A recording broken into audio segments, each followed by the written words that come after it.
नमस्कार दोस्तों, नमस्ते इंग्लिश में आपका स्वागत है। दोस्तों आज हम लोग सीखेंगे डेली लाइफ वाक्य और आज का हमारा टॉपिक है इंडिपेंडेंस डे से रिलेटेड सेंटेंसेस।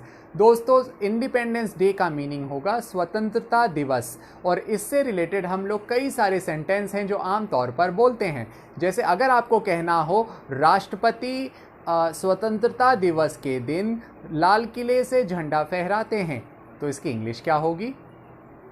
या अगर आपको कहना हो इस दिन सभी सरकारी और गैर सरकारी कार्यालय में अवकाश रहता है, तो इसकी इंग्लिश क्या होगी?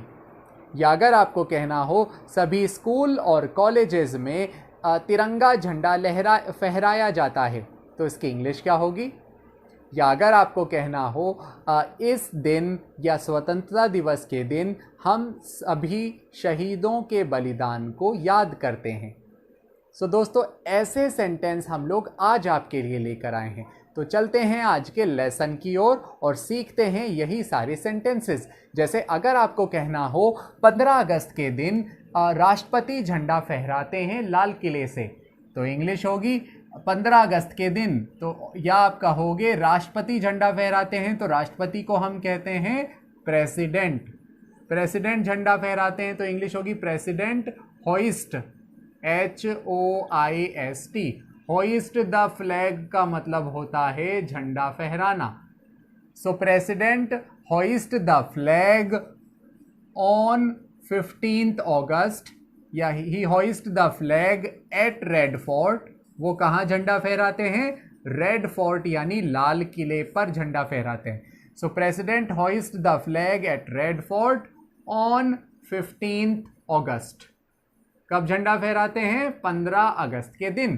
तो आप कहेंगे the president hoist the flag at red Fort on 15th August.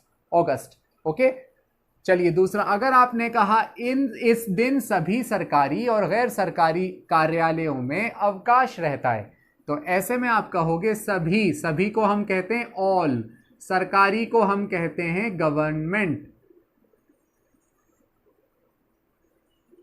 So government कहलाता है सरकारी और गैर सरकारी कहलाता है नॉन गवर्नमेंट।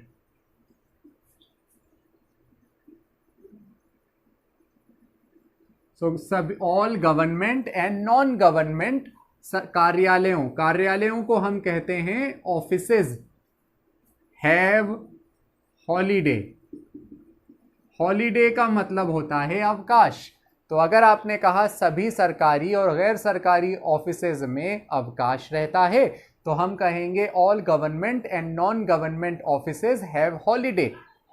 इस दिन को हम कहेंगे on this day. On this day यानी इस दिन।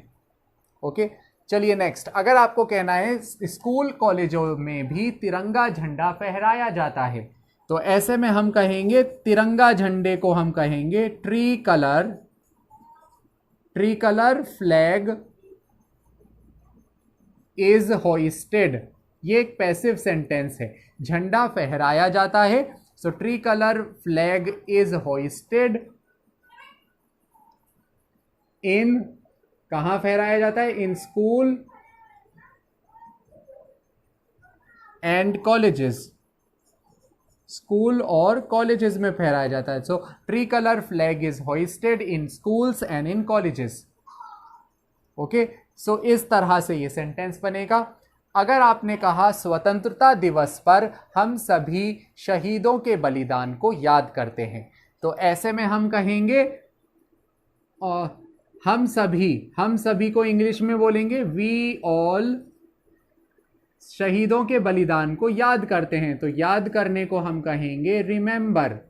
We all remember. शहीदों को हम कहते हैं मार्टायर्स। मार्टायर्स मीन शहीद। So we all remember martyrs. Sacrifice, sacrifice का मतलब होता है बलिदान। So we all remember martyrs' sacrifice on Independence Day.